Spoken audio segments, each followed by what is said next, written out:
तो इनकी जो वैचारिक पृष्ठभूमि है वह प्रलेस से बनी है, प्रगतिशील लेखक आंदोलन से बनी है। एक दूसरी चीज, एक दूसरा भी पक्ष है कि ये बनारस अब्दुल बिस्मिल्लाह साहब की कर्म भूमि रही है, बनारस कबीर की भी कर्म भूमि रही है और प्रेमचंद की भी कर्म भूमि रही है। इनके पूरे लेखन को देखें, इनमें कई कहानियों में उन्होंने विचार व्यक्त किए और जो इनकी कहानियों में समाज की निचली सतह के सारे पात्र आते हैं।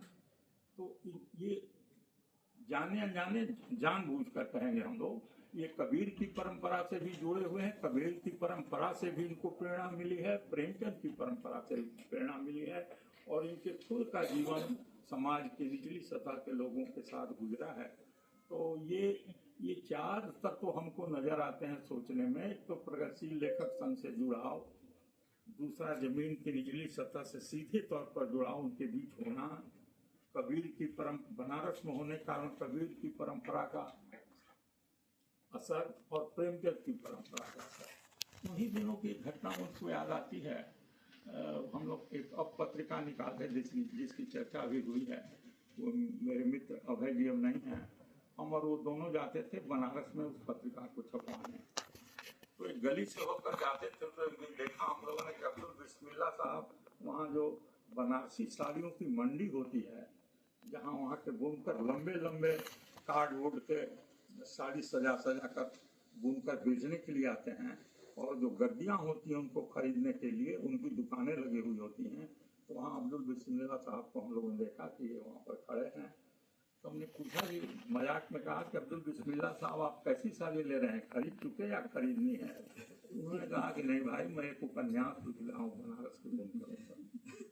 और आप देखिए अभी बात हो रही थी कि बुनकरों के इलाकों में खूब घूमते रहे हैं, जहाँ साड़ियाँ बिकने आती हैं बनारस, वो मंडी जहाँ की कारोबार होता है, उसकी स्थान होती है स्वार्थों का, वहाँ उसको अवलोकन कर रहे थे। तो ये उनका जो समूचा लेखन है वो निश्चित रूप से अनुभवों की उपज रहा है। उनके पीछे अनुभवों की उष्मा है, वो गढ़े कंसेप्ट और आइडिया पर उनका गढ़ा गया साहित्य नहीं है। ऐसा नहीं है कि उनका साहित्य हवाई है, गढ़ लिया, बनारस में रह रहे हैं बुनकर, यहाँ साड़ियाँ बनती हैं तो कुछ गढ़ गुड़ के लिख दिया। एक चैप्टर उसके बताते हैं कि उसमें घुसे हुए हैं, बिल्कुल उससे जुड़ाव है अब्दुल बिस्मिल्लाह साहब का। तो ये चार कारकों का हमने जो जिक्र किया, आप उनके लेखन में भी देखेंगे वो दिखाई पड़ेगा। अब्दुल बिस्मिल्लाह साहब के लेखन में जो सबसे मुख्य स्वर है वो सामाजिक सद्भाव का है, सामाजिक साझेपन का है और सांप्रदायिक सद्भाव का है। इनकी कई कहानियां इसकी गवाही देती हैं, वो उनका जिक्र होना चाहिए। इनकी सबसे महत्वपूर्ण कहानी है आधा फूल आधा शौक। वो बनारस उत्तर प्रदेश में कस्बा है, वहाँ की कहानी है और उसमें हम लोग के प्रतिष्ठित कवि डॉक्टर केदारनाथ सिंह की वो सच्ची घटना है। वो हिंदू मुसलमानों में कब्रिस्तान की जमीन को लेकर एक संघर्ष होता है और दरोगा कहता है कि नहीं ऐसे दंगा हो जाएगा, आप लोग एक पंच चुनिए जो कि इसका फैसला कर सके। और वहाँ के प्रिंसिपल हैं डॉक्टर केदारनाथ सिंह। बहुत संयोग हुआ कि दोनों कुर्जियाँ दी गई। कहा दरोगा ने कि आप लोग अपनी अपनी कुर्जी दीजिए, किसको आप लोग चुनते हैं पंच, कौन इसका फैसला करेगा। मुस्लिम पक्ष के नाम से कुर्जी जाती है और हिंदू पक्ष के नाम से कुर्जी जाती है। संयोग से दोनों कुर्जियों पर नाम था डॉक्टर केदारनाथ सिंह का। तो आप तो वहाँ टिप्पणी भी देते हैं कहानी के अंत में अब्दुल बिस्मिल्लाह साहब कि समूचा ये जो हिंदुस्तान है बनारस और पड़रौना की तरह ही एक शहर है। हालांकि उस समय के आलोक में दी है टिप्पणी अब्दुल बिस्मिल्लाह साहब ने। अगर आज ये कहानी लिख रहे होते तो शायद अच्छी टिप्पणी नहीं देते। आज का बनारस दूसरा बनारस है, उस समय का बनारस दूसरा बनारस है। तो इस कहानी में उस समय का बनारस है। फिर आप एक दूसरी कहानी देखिए, उसमें टिन्नू का टेलीफोन है, शहर में फसाद हो गया है, दो पात्र आपस में बात कर रहे हैं। यहाँ बारीक चीज देखिए, सूक्ष्मता देखिए इनकी दृष्टि की। वो एक पात्र पूछता है कैसा फसाद है, दूसरा पात्र जवाब देता है कि फसाद तो फसाद होता है। इसमें क्या बताना कैसा फसाद बिस्मिल्लाह साहब जानबूझकर सांप्रदायिकता का जो रंग आ सकता था उसको दबाने की कोशिश कर रहे हैं। ये अनायास नहीं है, ये आप न माने कि अनायास है। यहाँ कथाकार की दृष्टि काम कर रही है। वो जो किसके बीच में फसाद है ये बताना नहीं जाता है, वो उसको जानबूझ के छिपाया गया है। आप दूसरी कहानी दंगाई देखिए, वहाँ तो और भी स्थिति अजीब सी है। वो पात्र उसका मैं है, वो ठाने हुए कि शहरों में तो दंगा हो रहा है, मैं गांव में दंगा कराऊंगा। और वो पूरी तैयारी के साथ गांव में जाता है। वहाँ जाता है तो देखता है कि रामलीला हो रही है। रामलीला खत्म होने के बाद जिसने हनुमान का पाठ किया है उसको उस गांव के प्रधान दया शंकर शुक्ल जी भी पुरस्कार दे रहे हैं। और उस गांव के जो गांव में भूल रहा हूँ क्या, हाफिज साहब या वो भी दे रहे हैं उसको पुरस्कार। अब वो जो दंगा कराने गया है, मैं वो सोच में पड़ा है कि किसके बीच दंगा कराया, दंगा कराया कैसे जाए। तो बहुत सूक्ष्म तरीके से अब्दुल बिस्मिल्लाह साहब ने ये इस दौर में जितने भी रचनाकार हैं सांप्रदायिकता के विरोध में बहुत सारे लोगों ने लिखा है और सामाजिक साझेपन के पक्ष में ये इस दौर का मुख्य विषय रहा है। और शायद ही कोई रचनाकार है जिसने 4-5 कहानियां नहीं लिखी हुई इस विषय पर। ये इस दौर का सबसे मुख्य विषय है। इस नई सदी में जो कुछ भी हुआ है, हिंदी साहित्य की प्रशंसा की जानी चाहिए, कथा साहित्य की, कि वो अपने समय के प्रति बहुत संवेदनशील है और किसी मुख्य समस्या को नजरअंदाज नहीं होने देता है। ये सांप्रदायिक दंगे, सांप्रदायिक सद्भाव, सामाजिक साझापन इस दौर में जो लिखा गया है उसका एक मुख्य विषय है। और अब्दुल बिस्मिल्लाह साहब की कहानियाँ उसमें बहुत विशिष्ट स्थान रखती हैं। उसके टक्कर की कहानियाँ ढूंढी जाएं तो 2-4-5 निकलेंगी, ज़्यादा नहीं निकलेंगी। तो विशिष्टता वहाँ ध्यान देने लायक है। अब प्रेमचंद की परंपरा का असर हम लोग इस रूप में देख सकते हैं अब्दुल बिस्मिल्लाह साहब पर, कि इनके पूरे साहित्य में समाज की निचली सतह पर जीने वाले लोग हैं, उनकी संख्या बहुत ज़्यादा है। अगर अमीर तबके का पात्र भी है तो निगेटिव, वो नकारात्मक चरित्र के रूप में मौजूद है। वो उसके बारे में कुछ कहना प्रयोजन नहीं है, वो सिर्फ रखा गया है। और इसमें छोटी छोटी परेशानियों से जूझते हुए लोग हैं, आपस में कभी कभी अनबन करते हुए भी लोग हैं। इसमें हिंदू भी हैं और इसमें मुसलमान भी हैं, दोनों का जीवन एक जैसा। अब्दुल बिस्मिल्लाह साहब की कहानियों में, उपन्यासों में जो मुस्लिम पात्र आते हैं वे कहीं से भी नहीं लगेंगे कि किसी दूसरे देश के बारे में सोच रहे हैं। यहीं की मिट्टी, यहीं के हवा से बने हुए पात्र लगते हैं और वो उनके चरित्र में, उनके संवादों में, उनके व्यवहार में कहीं से नहीं दिखाई पड़ेगा कि वे भारतीय नहीं हैं। तो ये इस आधार पर भी अब्दुल बिस्मिल्लाह साहब इस दौर में जो कुछ लिखा गया है वो विशिष्टतापूर्ण तरीके से रेखांकित करने लायक हैं। और एक बात मैं जो कहना चाहता था, इनके रचना कौशल और कथा कला पर भी बहुत विशेषताएं हैं, उसकी तो चर्चा शायद नहीं हुई है। मैंने जितने भी लेख पढ़े हैं अब्दुल बिस्मिल्लाह साहब पर, वे सभी कंटेंट पर हैं। इनके साहित्य में जो कंटेंट है, अभी भी जितनी चर्चा हुई कंटेंट ही पर हो रही थी। उनके रचना कौशल, उनकी कथा कला पर आप नजर डालिए। हमें चेखव की याद आएगी। कथानक के सुगठन का जो तर्क चेखव देते हैं कि कहानियों में कुछ भी अनावश्यक न हो, लेखक उसको संपादित करे, काटे, और कुछ भी आवश्यक छूटा हुआ नहीं हो। कहानी सुगठित होनी चाहिए, उसमें कुछ भी अनावश्यक नहीं हो और जो कुछ आवश्यक है वो सब कुछ है। आप देखेंगे। और दूसरी अपेक्षा होती है कहानी की कि जो कथ्य लेखक के दिमाग में है, कहानी जो कहना चाहती है वह संप्रेषित हो। ऐसा नहीं कि बहुत सारे दुधनकों के बीच में, रूपकों के बीच में, लेखक या व्यक्तियों के बीच में, टिप्पणियों के बीच में वो जो तथ्य संप्रेषित होना है उसमें गुम हो जाए। अब उसको पाठक खोज रहा हो कि कहाँ पर है, क्या कहानी कहना चाह रही है। आप देखिए, दोनों इन स्तरों पर अब्दुल बिस्मिल्लाह साहब कहानियों को जांचिए तो आपको ये पता चल सकता है कि ये कहानियाँ कितनी विशिष्ट हैं, कितनी सुगठित, इनका कितना कथानक सुगठित है। सुगठित कथानक की कहानियां, इसीलिए अब्दुल बिस्मिल्लाह साहब ने कहीं लंबी कहानी नहीं लिखी है। जो वस्तुनिष्ठ कहानियां होंगी, सुगठित कथानक होगा, वो लंबी नहीं हो सकती। लंबी कहानी तभी होती है जब लेखक उसमें एक रोल प्ले मौजूद हो जाता है कहानी में, और अपनी टिप्पणियां देता है, अभिव्यक्तियां देता है, बहुत सारे रूपक जब वो उसमें अपने कारनामे करता है तो कहानी लंबी होती है। हालांकि इस रचना प्रक्रिया में कहानी की वस्तुनिष्ठता भी नष्ट होती है। अब्दुल बिस्मिल्लाह साहब ने बहुत ही सुगठित कथानक की कहानियां लिखी हैं। एक और चीज उनके रचना कौशल में देखने लायक है, उनकी कहानी याद कीजिए, अतिथि देवो भव। मैं उस कहानी पर आपको विशेष रूप से लेके चलना चाहूंगा।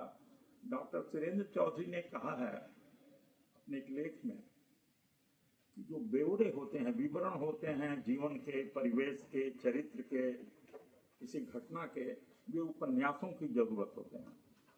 कहानियों में लेखक चाहे तो कुछ कम विवरण देके या विवरण बिल्कुल नहीं देके वो कथ्य तक पाठक को पहुंचा दे सकता है।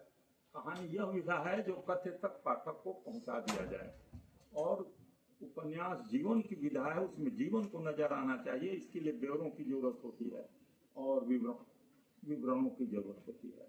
आप तो कहानी याद कीजिए, जिन लोगों ने कहानी पढ़ी है, अतिथि देवो भव, वहाँ पर रहमान साहब, सलमान साहब है या रहमान साहब? सलमान साहब है, मैं भूल रहा, पहले की पढ़ी हुई कहानी है। वो भटकते भटकते उनको जाना है अपने शिष्य मिश्री लाल गुप्ता के पास। मिश्री लाल गुप्ता ने उनको बुलाया है कि आप गुरुदेव हैं, आइए मेरे ठिकाने पर एक बार, ये चाय तो पी लीजिए। ये मिश्री लाल गुप्ता को ढूंढते हुए जा रहे हैं, तो वो गली खोजने में तो उनको दिक्कत होती ही है। खैर गली मिल गई। अब वो देखिए, कहानी सीधे नहीं पहुंचती है मिश्री लाल गुप्ता के दरवाजे पर। उसमें 3 विवरण आए हैं इस गली को पार करने में। आप ये गौर करेंगे कि ये विवरण नहीं भी होते तो कहानी बनी हुई है, लेकिन ये विवरण दिए गए हैं। एक विवरण है कि वो कोई आदमी खटिया को पटक करके खटमल मार रहा है, उसमें सलमान साहब खुद अपने चप्पल से खटमल मारते हैं। एक लड़की एक चूड़ीहार को बुला रही है, रहमान साहब पूछते हैं कि ये नंबर कहाँ है, इस नंबर का घर। वो उनको फिक्र नहीं करती, वो चूड़ीहार को बुलाने में लगी हुई है। उसी क्योंकि उसको चूड़ियाँ लेनी है तो उसी को बुलाने में लगे। एक लड़का उनसे टकरा कर निकलता है, वो एक मोटा मरा हुआ चूहा है, उसमें सुतली बांध करके लिए जा रहा है, और वो भागते हुए सलमान साहब से टकराता है।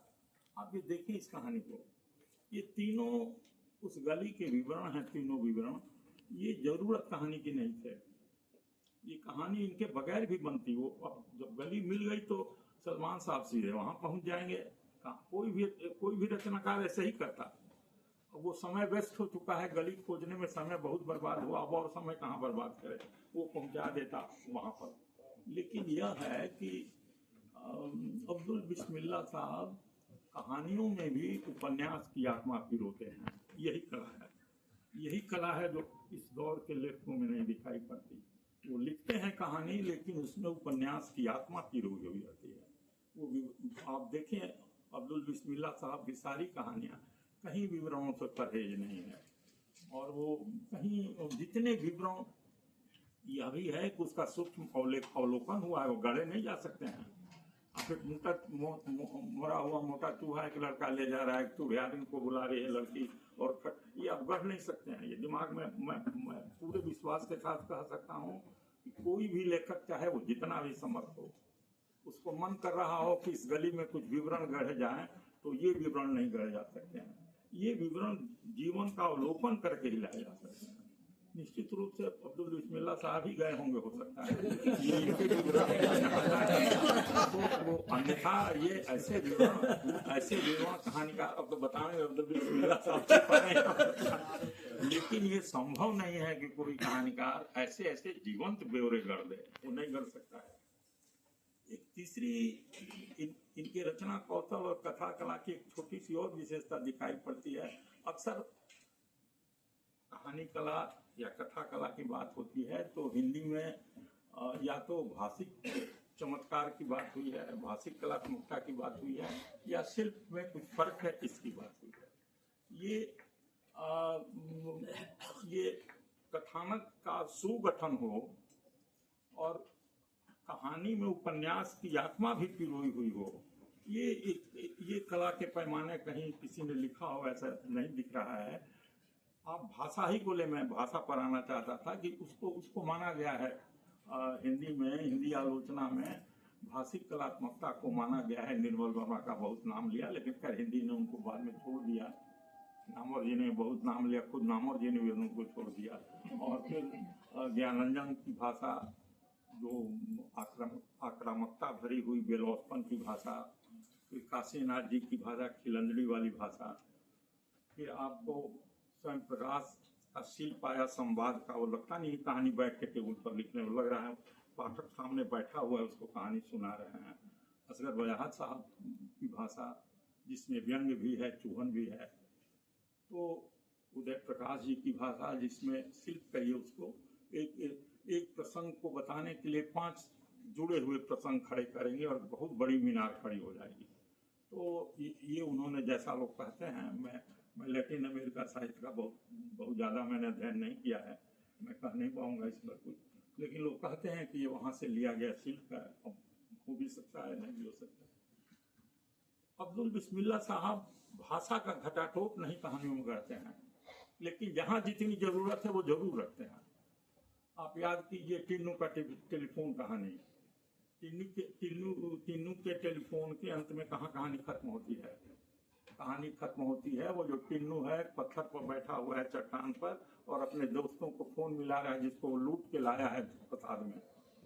फलाना फलाना फलाना दोस्तों को पुकार रहा है, कोई जवाब नहीं, क्योंकि वो तो मोबाइल था नहीं, वो तो टेलीफोन था, उसका तो तार का डिस्कनेक्ट हो गया था, फोन कहाँ से उसका। वहाँ एक पंक्ति है, सिर्फ गौर कीजिए कि अभी थोड़ी देर पहले जो धरती चमकीली लग रही थी वो अंधेरे में डूब गई।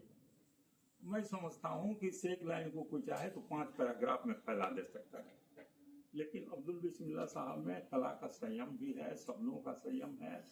और कई जगहों पर आप आधा फूल आधा शौ में ही देखिए, वहाँ जो अंतिम पंक्ति है कि हिंदुस्तान ये बनारस और पड़रौना की तरह ही एक शहर है, तो बहुत ही सार्थक पंक्ति जहाँ जरूरत पड़ती है।